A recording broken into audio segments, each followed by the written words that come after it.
Brian just stepped out. Did you want me to wait for him to come back in? Or? Let's get moving, because I know When I'm supposed to go up there, okay? Jim's got to leave a little early, so. Okay, yeah. All right, I will call the meeting to order. Let's begin with introductions, starting on my right. Jackie Maas from Concordia College. Jim Osnes, Delaware City Council. Sarah Watson Curry, Moorhead City Council. Deb White, Moorhead City Council. Brad Olson, West Fargo City Commission. And since we're still waiting on a quorum, we're going to move down to our informational items. So we'll start with item 3A. It's the Minnesota status update on electric buses in Duluth. Oh, John's here. Oh, great. Wonderful. Thank you. I just put this article in here from the Mass Transit Magazine for your information. John Strand, I believe, had asked a question at the last meeting about the electric buses, and there was a very informative article in Mass Transit Magazine about how the electric buses are doing in Duluth, and so I thought you might find that interesting.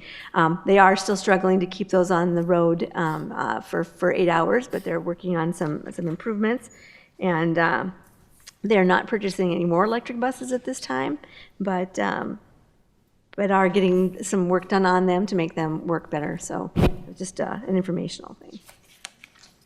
All right, and actually, since we have a quorum, I think we should actually move back up on our agenda since we may not maintain a quorum. So let's move back up to our action item. So we're going to keep everybody on their toes today.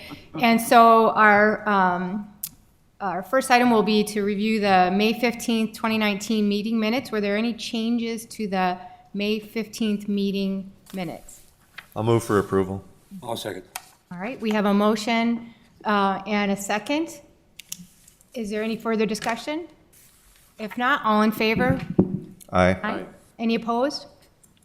Motion carries. All right, our next item, item 2A, First Transit Contract Amendment. Lori?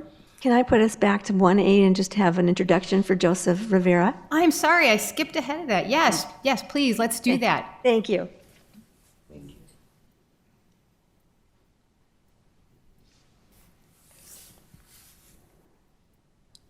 Good morning, everyone.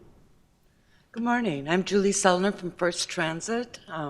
Thank you again for allowing me to address you this morning. First, I'd like to just take a moment to express my deep gratitude to the leadership team for their support and assistance during this transition over the last 4 months. At the last meeting, I had mentioned we were hiring a new general manager, Joseph Rivera. After working very closely with Joseph over the last 6 weeks, he is definitely the gentleman to carry the torch going forward.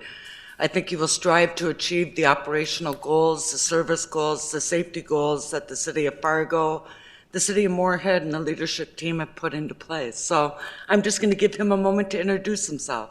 Joseph Rivera. Hello, everybody. My name is Joseph Rivera. I come from Sandy Hook, Connecticut. I've been living here in the Midwest for about 6 weeks now. Yeah. It's been good. I do appreciate your collective effort to help us achieve the ultimate goal of getting fully staffed to where we can appropriately run a system and expand it into the future. So I'm excited to be here. Meet you. Thanks. Thank you. Thank you. Thank you so much for coming. I hope you'll get used to our shortage of Dunkin' Donuts coffee. I'm married to a Connecticut person, so. There's none. I look on the app in a 50-mile radius, there's none. All right, thank you. Then we will move back down into our action items to item 2B, the First Transit contract. Thank you, Lori. Thank you. So as you know, we've been under negotiations with First Transit to amend our contract and extend our contract with them. We have been negotiating the wages for the drivers and trying to increase those wages so that we could fill vacancies and recruit more commercial drivers to our staffing levels. So Fargo and Moorhead have negotiated a 16-month contract, which takes that fifth year of our 5-year contract into the last year. We had an option to extend it, so we have done that. We've had low unemployment in this area. Our metro wages have been increasing. We're having CDL drivers in great demand, and recruiting has been difficult due to our wages. There's been an increasing turnover and many open positions, and college is starting up and some of our bus routes then go back into full service here with the college starting up. So working with First Transit, we have come up with this proposed wage scale. Currently, the drivers make $15.10 an hour, and we are at starting, and we are increasing that to $18 an hour. And then there's a 2% grade change between each of the grades on the side on the left there, the year grades. It goes up 2% from the $18.10 forward. And so there is our wage scale, and we've used this then to amend our contract for 2019, and this will be the same wage scale then for 2020. So it's implementing it now rather than waiting for 2020 so that we can get that advertisement out there and get some drivers trained and on the road. So on the 2020 option year, we will be going out for bids in 2020 for the 2021 year. And we're hoping that the Transit Authority study will be completed and give us some good guidance before we go out for the bids with our organizational and financial structures. So that we're looking forward to that process being completed and knowing where our future goes. So the fixed route service rate, our current rate per hour is $24.96. Amended into the 2019 rate to start in August is $29.26 an hour. There was a large increase in the training budget for the August through December period because we have a lot of new drivers coming on board and some extensive training to be done. We also, the Federal Transit Administration has increased the random drug testing rates, and so that has also been included in this increase. It went from, I think, 10% to 50%, so it went up quite a bit. We also had to form our own consortium for the drug and alcohol testing under our triennial review, so that is also starting now as well. So then 2020's rate is $28.91 per hour. And, you know, we're expecting to have fewer fines, fewer accidents, less missed trips, less overtime with the fully staffed system. So that's something to look forward in the 2020 year. GTC dispatchers make a little bit more than the drivers, and so their wage scale's also been increased. We have 5 full-time equivalent employees in dispatch, working at 6 o'clock in the morning to 11:30 at night, Monday through Friday, and 7 o'clock to 11:30 on Saturday. The paratransit driver rates are also going up. They're just a little bit different because of the number of people in those positions. Paratransit driver costs are split based on ridership, and so for the 2020 budget, we used the 4-year average of Moorhead and Dilworth as 19% of ridership. Fargo, West Fargo, 81% of ridership. And we'll be continuing the Sunday service that we started in 2017 under the pilot program. We'll continue that service in Moorhead and Dilworth as we go forward. The management fees for First Transit include 6 full-time equivalent employees, the general manager, the operations manager, the safety training supervisor, 2 road supervisors, and the accounting clerk. We also have DriveCam on the buses, and I think we've talked about DriveCam before, but that's a system that notifies First Transit if there's a quick stop or anything happens that triggers DriveCam as a training opportunity for new drivers so that we can improve and have fewer accidents. And so that's rolled into, they pay for that, it's rolled into our management fee. And then again, the overhead and profit is in the management fee. And then all of those fees are allocated out to the different services based on a percentage of revenue hours. So the percentages are listed there of who pays for what share of the management fee. There's our current management fee per month of $66,526. It'll be going up to $67,266. It's a very small increase. They're not changing anything in overhead and profit. They're not passing through some of the wage increases. They're just increasing the road supervisors who make a little bit more than the drivers because of that driver scale going up. So this is the bid package that we asked First Transit to put together for us. This is the summary of that tells you, in each section what it's going to cost. This is Fargo's cost, and so the amended year 4, blended year 4 is a combination of the beginning of this year of 19 and the end of 19 with the changes we're making. And so you can see what the costs are there for overall service in Fargo. And then here's Moorhead's share of those costs, and then the percentage change increase. So basically, in 2019, the contract went up 1.38%.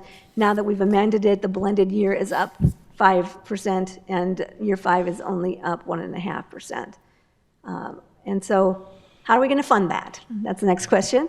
On the Moorhead side, it's approximately $75,000, an increase in the 2019 budget.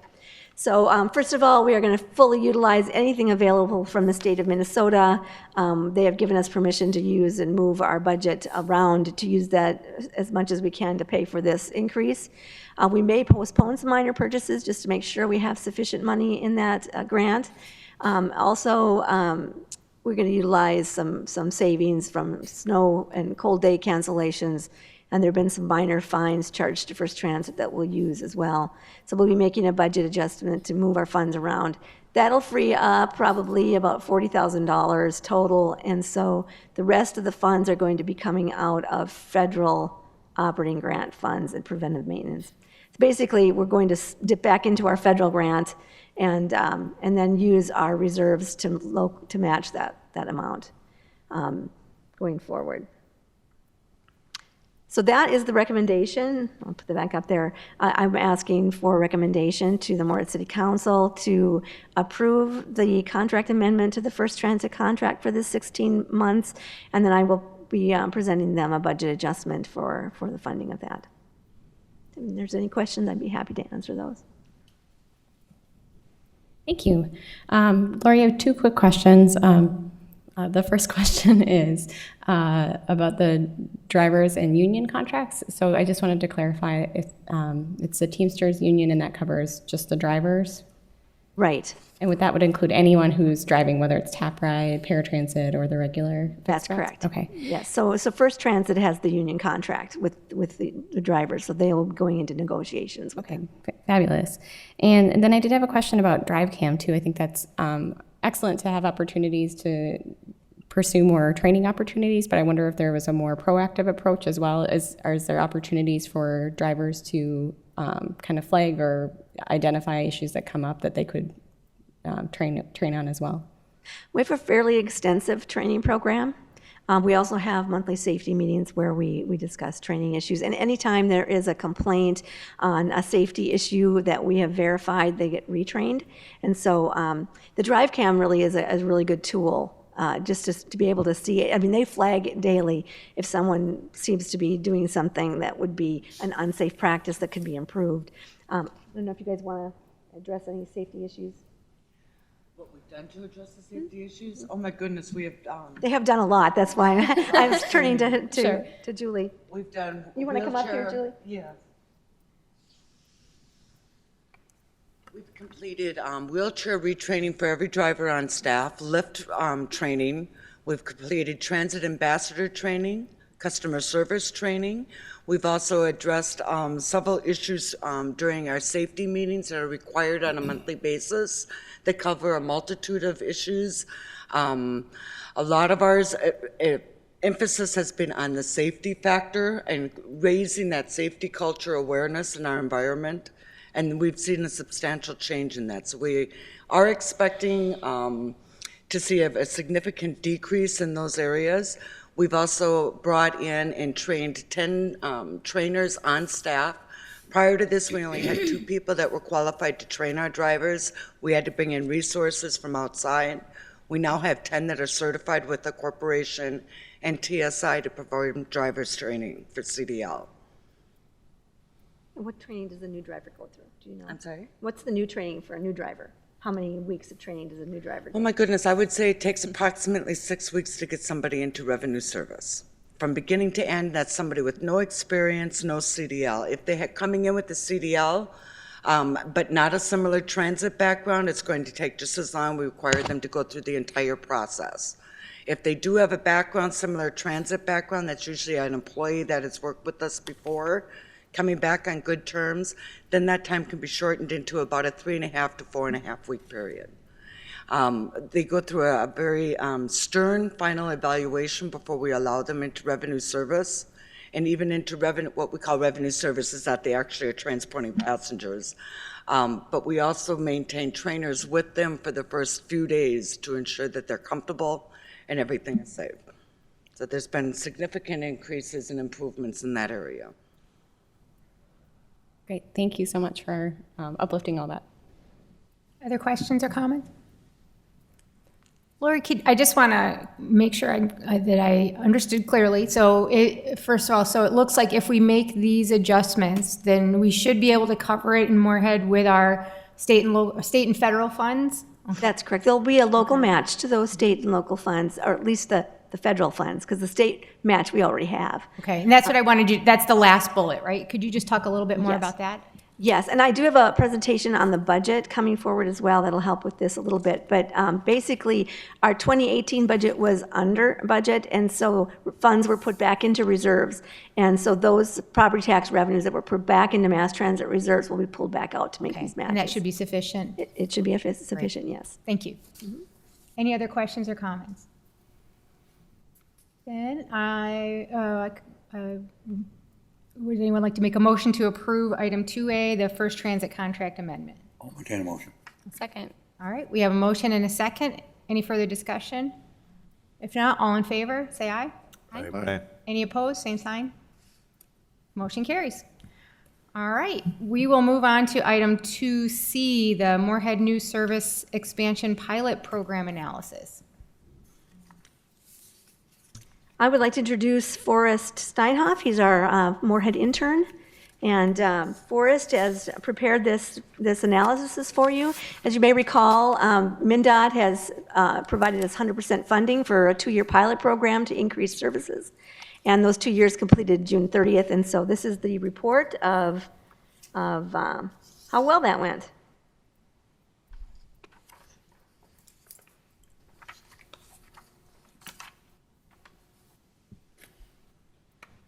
Good morning, everyone. So new service began in July 2017. It was fully funded by MnDOT for a 2-year pilot program.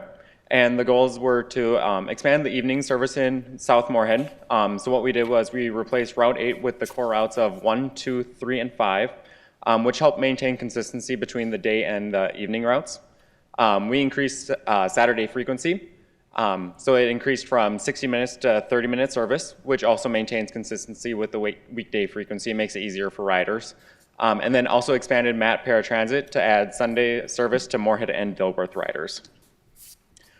So if you look at the map really quick, the purple, blue, yellow, and red lines are all of the core routes that are now operating, and the pink line is the former Route 8. Evening hours of service are from 6:45 p.m. to 11:15 p.m.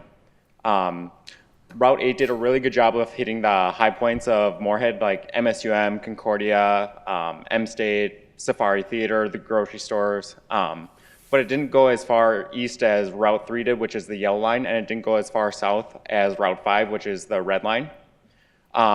It also improved the amount of distance that people had to walk to for accessing a bus. And since the new service began, there's been a 161% increase in evening ridership. The two charts at the bottom just show how many people are riding monthly and the total ridership for the entire 2-year period. Within the first year, the core routes averaged 3,508 riders per month compared to the 1,421 riders that Route 8 was serving prior to its elimination. On-time performance improved from 81% to 91%. And then average number of riders per bus per hour was about 7.65. And then in year 2, the core routes continued to grow and averaged about 3,903 riders per month. Evening average monthly ridership increased another 396 people, which was an 11% increase. And then the average number of riders per bus per hour increased to 8.78. And then there was a previous evening route, Route 7 in North Moorhead, which was eliminated in March of 2017 and was replaced by Route 4. Before its elimination, it averaged about 1,062 riders and had a projected ridership of about 12,750 riders each year. Route 4 extended until 11:15 and maintained consistency of about 30 minutes on its route. And then the chart at the bottom shows that in 2016, the average ridership for the entire year for Route 4 was 9,784. And then in 2017, that grew all the way up to 11,101, which was about a 13% increase immediately. As it continued in 2018, it grew 17% over 2017 to about 12,979 riders per month. And then this year, ridership has been down a little bit across the system. However, it has maintained its growth with about 15% above 2017 levels to 12,436 people per month. Saturday service, prior to July 2017, Saturday routes ran at 60-minute intervals. And then with the new service, it started operating at 30-minute frequencies. So in the first year, ridership grew by 17,355. It improved service levels for UPass participants with all the colleges in town. And then average number of riders per bus per hour was 14.25 people. And then in year 2, the ridership continued to grow again. It grew by another 1,006 people to 18,361, which was 6% growth. Reduced layover times at transfer hubs. And then the average number of riders per bus per hour grew to 15.46. With paratransit, that expanded Sunday service into Moorhead and Dilworth. The lowest ridership during the time period was 4 people within a month, and it had a high of 24 people riding per month. The average ridership was about 11 people per month in year 2, which was down from 13 per month in the first year. However, because service was already available, the cost to operate was minimal, and it was accomplished with the existing fleet and drivers. Overall, routes 1, 2, 3, and 5 have been growing. Adding the additional service and frequency has enhanced the growth, and it's grown the system. In the first year, ridership grew by 19% overall, and ridership has managed to maintain the growth in year 2 by 12% from 2017. But again, ridership so far this year has been down compared to 2017, but it's above the 2017 numbers, and it's looking good. Questions or comments? Are there questions or comments? Sarah Watson-Gary? Thank you. Just a quick question. I'm sure we'll touch on this later. But what do we attribute the lower ridership system-wide this year? We had a Curious really if it's rough construction, weather. Well, there's construction. We had a really rough winter where we canceled service quite a bit. People find other ways to go. We're hoping to build that back up again when the college students come back on. But then again, we're still going to be under construction probably till November on some of our major routes. So we'll improve. We'll continue to do the marketing and reaching out in hopes that we can recapture back some of that ridership. But we had funded the new service expansion through 2019, even the last 6 months beyond the pilot program.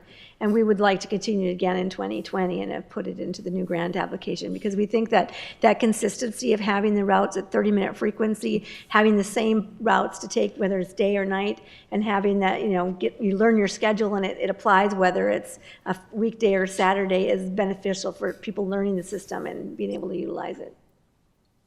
Thank you.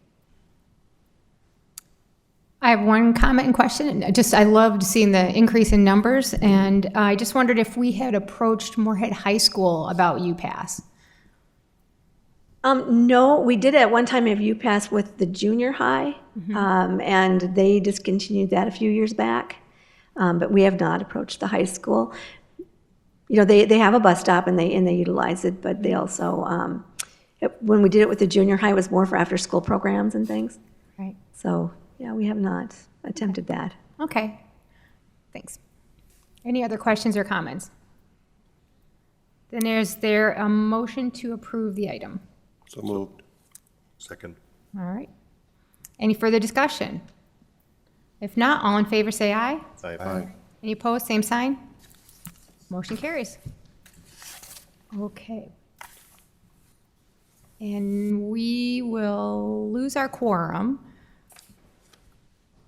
So shall we continue just talking through the other items? Okay.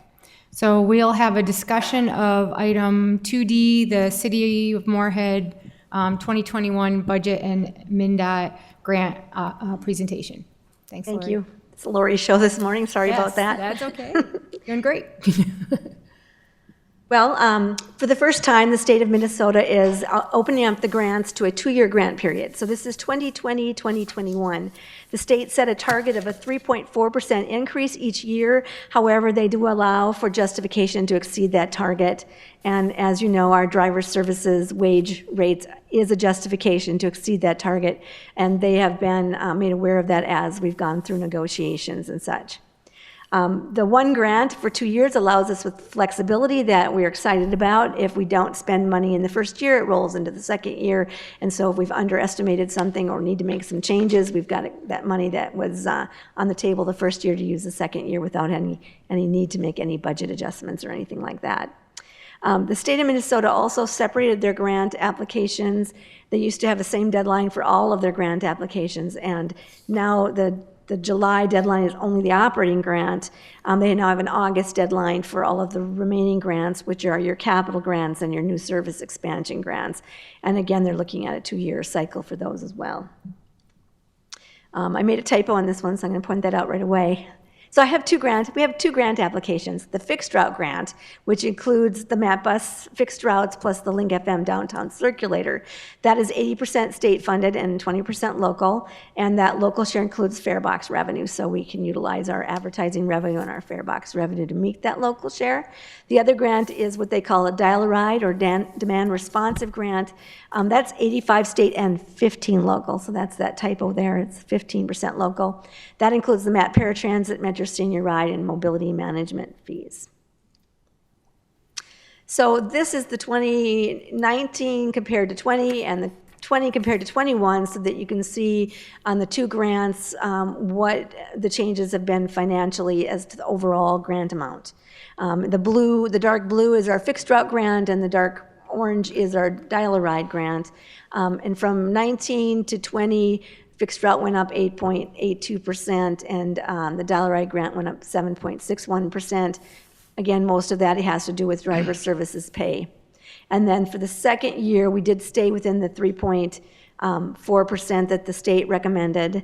And so fixed route went up 3.37%, and dial-a-ride went up 2.49%. So we are falling within that target for the second year. So this is just a little, we separate the budgets between administration and operating, and this shows you the changes based on those kinds of things. So the wages and benefits paid to staff employees is going up 3% COLA. That's part of the third year of a 3-year union contract that the city of Moorhead has. And wages and benefits includes a portion of our governmental affairs director that oversees transit, includes myself, our marketing specialist and assistant planner. It also includes our office specialist and a part-time accountant and a part-time intern. So that's our staff increases. Under professional services, that is our management. We pay a third of the mobility management that the city of Fargo operates on our behalf. And then our training budget went up just slightly to reflect costs that MnDOT training has increased. We have a new regional transportation committee that we attend in Fergus Falls. And I've been participating on the Transit Advisory Committee, which is making these decisions on these new grants and grant cycles and funding. And so it's been very interesting to participate that takes some travel to St. Cloud. And so that was one of the changes there. And then every 10 years, we have to have a certain kind of financial audit, and that was done in 19, but then that is no longer required for another 10 years. So that's the administration section. Operating, insurance increases. Most of the other increases, again, are the ground transportation center and the contract for First Transit have to do with wages. The garage, we have an engine needed for one of our aging buses, and some diesel fuel costs have gone up, and a COLA increase for our maintenance staff. Shelter, our snow removal has gone up. As you know, we had a rough winter, and snow removal costs are expected to go up. We don't know what it's going to bring for 2020 or 2021. We're just going to assume we'll have snow until we see otherwise. So that's basically, this is the expense side of it. The cost to Moorhead is in the green section at the bottom. I mean, that's the overall cost, not Moorhead's local share match, but the overall cost. So from 19 to 20, the budget went up $276,711, and from 20 to 21, it went up $112,674. On the revenue side, we also have our fare box revenue has increased. Because of the new service expansion, we are seeing more fare box revenue. And at the close of that new service expansion grant, that revenue now becomes part of our local share. And so that has been helpful. It helps us pay for our matching dollars on the grants. Property tax levy, the city manager is looking at not increasing that from the 2018 and 2019 levels. Instead, we are going to bring in some reserve funds. Basically, in 2019, when the state of Minnesota said, you know, instead of having we're going to lower your match by 10%, those excess funds that we create then have been put aside, and they're going to help us pay for these increases. We'll pull that back out of reserves, any money we have saved and used for these increases in 2020 and 2021. The Dilworth contract, same service levels, just basically reflects the cost for the driver's services increase. Federal Transit, we put 50% of our apportionment towards the system operating, and so that is reflected here. And then the MnDOT increase based on our formulas that we use. 2020 is the year that we go back and do our 5-year transit development plan. So our local share match coming from local dollars is $13,333, and so that'll be that shows up every 5 years. So the Moorhead difference for us on the local share matches of everything is in green at the bottom. So in 2020, it's a $50,000 increase, and in 2021, about a $900 increase because we are using reserves. So that reflects what money will be coming out of the reserve budget. Okay, so that is the proposal we put into the grant application to the state of Minnesota. The grant application was due July 15th. It was due Monday. And they gave us an extension to submit the resolution from the city council, knowing that you guys meet on the 17th and then council meets on the 22nd of July. So I am looking for a recommendation to the Moorhead City Council to authorize the grant application and contracts that result for 2020, 2021. And I'm happy to answer any questions. Can we do that? That was my question. So That's right. We can't do that. We We have can't vote on it? All right. Can we can provide comments and things Sure. like that? Yes, So, forgot we lost our quorum, but that's all right. yes. So that was I was wondering what the timeline was. So this thing, they will be acting on this on Monday on Right. city council. Okay. Yes. Can we offer moral support? I mean, for consensus? That's always appreciated. Yeah. Well, let's start. Does anyone have any questions or comments? Sarah Watson Curry. The Lori and Sarah show here. Yeah. Questions. Just a quick question for our information. You commented on using the reserve budget, and I was curious if you guys have a policy or general practice as far as what percentage you try to keep that at as a budget. We talk about that at a council level a lot, so just curious if it's consistent with our practice as well. Or if you I have am a not policy. aware of what that practice is. Okay. It used to be 40%, but I know that was decreased a few years back, and I have no idea what it is now.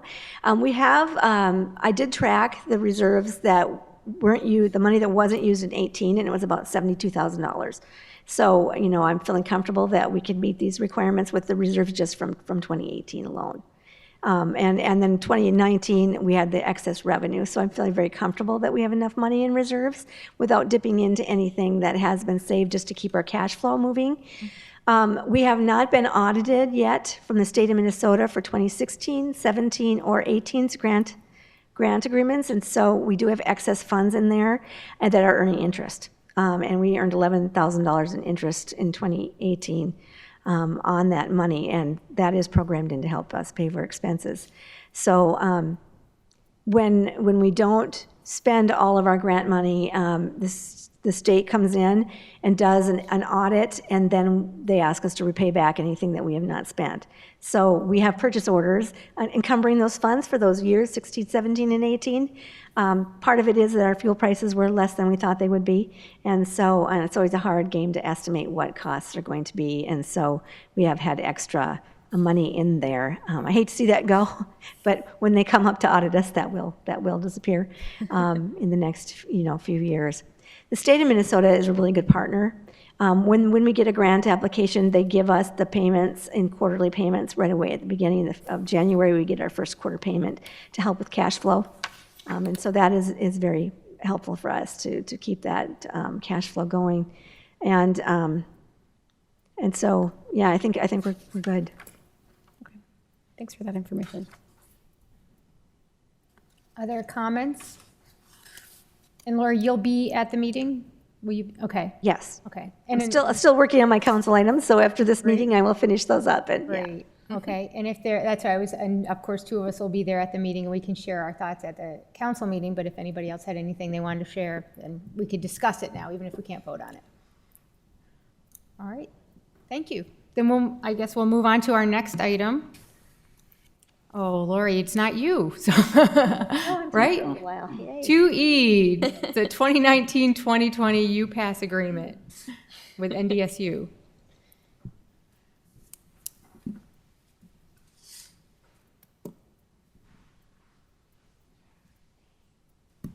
Hi, good morning. Originally, Matt Peterson was going to be here to present. He unfortunately is out today, so you're kind of stuck with me. So with NDSU, we annually do the UPass program, and it's the academic year. So sometimes that gets a little foggy because it crosses over our fiscal year, which we follow calendar year, as you guys obviously are aware. So in a nutshell, the agreement that we're proposing for the upcoming academic year, we went from $66.26 an hour up to $67.25. And part of what we have done is given NDSU credit for snow days where we either canceled service or we started late. Those are listed within the body of the contract. There were 6 of those days. So that was a deduct of $10,000 and change. So what we're basing moving forward on is the academic year we just completed. So that's a new piece of what we've been doing, or what we'd like to start doing, is giving them credit if there's a cancellation of service, so their students don't have access to our service as well. So we are proposing increasing it, like I said, to the $67.25. The grand total for NDSU for 2019 and 2020 would be the proposal here, which is $703,879.52. NDSU, we've worked with them throughout the process, so they are aware of this, and we'll be bringing it to the next city commission for their look and approval of it. So currently, we just wanted to give you guys an update on our thought process really behind the UPass program with NDSU. So it's unfortunate that we had all those cancellations, but I'm sure you guys remember what a rough winter it was. So in fairness, we felt we should pass that on to NDSU. This also includes their wraps. So they have 10 buses that are wrapped with NDSU, various ones, you've seen them going around town, but the price of those wraps is included in this agreement. So for every 1,000 miles we allow them 1 bus. They wrap it, they pay for the wrap, and but it includes the monthly fee. So any questions, I'm happy to answer. Questions? I was just wondering, are the changes you're proposing, would that, I know we have separate agreements with the other schools, right? So do we currently have something, was the policy the same for the other schools in the past, and are you looking to changing that in the future for them as well? Well, those are all on the Minnesota side, so Yeah. the Lori show might continue. Lori? Yeah. We have very different funding agreements on the Minnesota side. Okay. Because of our state grants and the ability to match those, they are computed totally differently. Okay, great, thanks. Any other questions? Moral support here on this. Yes. Support? Yes, that's great. appreciate it, yeah. Yes. Okay, thank you Thank very much. you. Yep. All right, we'll move back down into our informational items to item 3B, the update on transit authority study. I'll just give my update from here because it's very quick.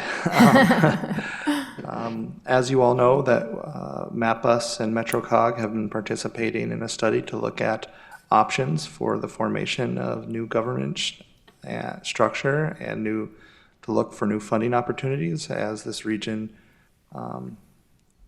goes over the 200,000 TMA census boundary in 2020, which brings this region into a new category for transportation funding. We held a policy advisory committee, was it last week, where we presented some of the existing conditions analysis to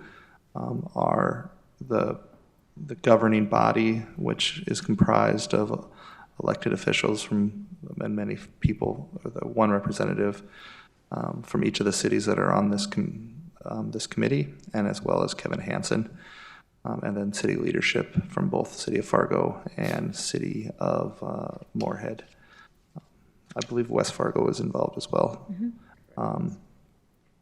So that meeting went fairly well. I think there are a lot of questions and just to figure out kind of how things are funded and where the money comes from, state, local, federal sources.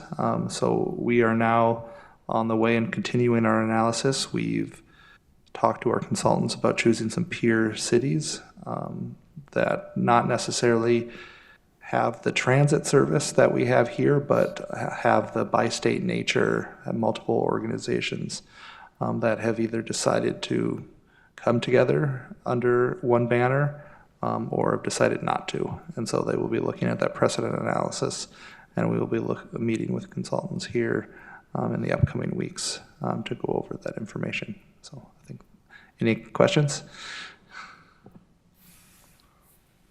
Any questions? No, it was a really informative meeting, and I think the process is really, the way that they're going about doing it is really valuable. I like looking at the different comparisons and getting a lot of input. It's going to go well. All right, our next item then is 3C, update on GTC renovation. Julie. Thank you, Madam Chairman. Just a quick update to the GTC renovation project.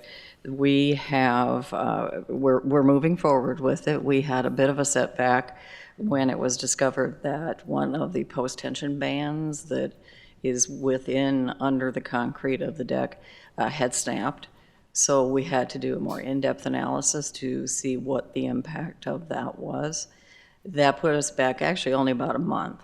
And what they did discover was that the post-tension band that snapped was the only one that had lost its integrity, so there was no additional work that needed to be done on that piece, which is outstanding news. And originally, we had intended to dip down into the 4th Street parking lot a little bit, so to expand our GTC area down there. The times right now are that the city needs that parking more than we do, because that would be more for expansion. So currently, originally the project was proposed as being moved into that. We've backed it off to be within the footprint we currently exist in. So there's some cost savings there, which will be offset by some additional items, which are listed in your packet here on what it is that does need to be done based on their assessment of the deck and the HVAC system, heating, ventilation, and air conditioning. So they, as far as the GTC, our transit piece is everything above deck, and below deck is parking, but the same consultant is doing the project. So you will see the parking piece on here as well. That is irrelevant to our talk right now. So anyway, they're going to be replacing the air conditioning and on the upper roof. They want to put zonal in there, which will be very beneficial. We have that at the Metro Transit garage. So there's zones that we can control. Currently, it's one unit, and it doesn't cover most of the facility very effectively. So it's either too cold in one area, too hot in one area. This will resolve all of that. We've discovered the boiler pumps need to be replaced. Those are pretty pricey.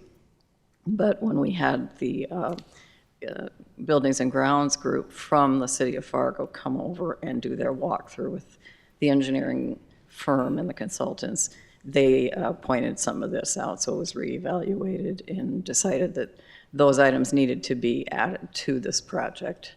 But cost-wise, we're doing an offset. So I just wanted to give you an update. We're still on schedule. Bids will be going out this fall. The bids will be awarded early next spring, and we'll start construction on both the parking garage and the structure above it. Should be early next summer. So we're pretty excited. We've been waiting a long time for this one. So happy to answer any questions that you might have. Any questions or comments? No? No? Thank you, Good. Julie. Yes, thank you. All right, Lori, May to June 2019 operations report and college ridership.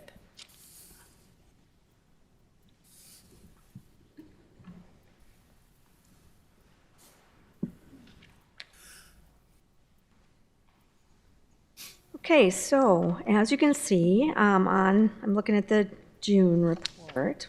May's better. Let's look at May's. So May, the college students are still here. They're part of May, which helps our ridership. But you're comparing May to May when you're doing a comparison, generally speaking. So in Moorhead, the ridership was up 1.74% in May, and it was down 0.48% in June. So it's staying fairly steady on the Moorhead side, and which we like to see, especially since we've added all these service hours. We want those to continue. You want to talk Fargo? Yeah, yes, excuse me. Fargo, for the same period, is obviously on the same report. We're showing that 9.37 increase, and that includes the West Fargo routes that are out there. And then so I'm looking at the May report again, my apologies. And then for the on-campus circulators, which are the Route 30 series, we've seen the 10.03 increase for May, as again, like Lori said, as opposed to last May. When we move into the June, with the same numbers you're seeing there, we're still up slightly, but we are seeing some of the routes, I shouldn't say disappearing, but going down in ridership. Route 18 specifically, which we are re-examining. That's one of them that came out of the TDP, that in the past, we had gone from the GTC downtown out to Southeast Human Services and back. What happened with the realignment was that route now travels south on 25th Street and goes down and serves some of the southwest area. That is a pretty lengthy route, and even though that adds service that was needed on 25th Street, we're taking a look at reevaluating, maybe not taking it so far south, but keeping that addition of 25th Street, but maybe realigning the southern part of that. So that's the most underperforming route we have currently. Just wanted to point that out. So thank you. Lori, go ahead. NDSU. You want to do NDSU? Oh, I can do NDSU. Where are we here? May. Oh, go back to May. I'm sorry. Nothing happened. Nothing. Yeah, exactly. NDSU is, well, it's down a little, 14 almost %. What that part of that is, the 6 days we were closed. That's a significant impact on us. But we want to make sure that we're addressing that. So our new planner, we've been sending him up there quite a bit. He went to every orientation that NDSU had. He said he had a nice turnout for, it's not so much the students, but the parents are excited about us. saving money and not sending cars with their students. So we're hitting the marketing harder and our presence up there harder with our new planner. So in fact, he just graduated from there last year, so about 2 years ago, take that back. So we're going to hit that harder up there. We're hoping that that has a significant impact on it. I had to go back to Morad because I looked at the wrong columns when I was talking to you. So I'm looking at on-time performance being better, ridership. So I'm going to flip back to May ridership. Sorry for that. I thought it was down, but then I looked down at the statistics and went, oh, no, it's up. No, it's down. So, yeah, ridership was down in May 9.53% and in June 11.57%. So we are seeing a downward trend in ridership on the Moorhead side. And hopefully we'll see that increasing. I do want to point out that Route 6, in 2019, we added two trips to Route 6 in Dilworth, and took those off of Route 9 and moved them to Route 6 so that they would go till 7, 10 at night. And so there'd be a little bit more evening service, and that has been doing well. So there is a saving grace there that the changes we made to Route 6 have actually improved ridership. It was up 16% in May and 23% in June, so that's a good thing. Link ridership appears to also be down. It was down almost 3% in May and 8% in June. We have the street fair coming, and you may have seen some of our ads out and about on that. Street fair is a good time to ride Link FM, and it also gets people sometimes on their first time out on that bus route and seeing where it goes and what it does. So we're excited to have the street fair start up again, and WDAY did a really nice story on that last night on the news, and we appreciate that. Yeah, they did a nice job, yeah. Yep, definitely.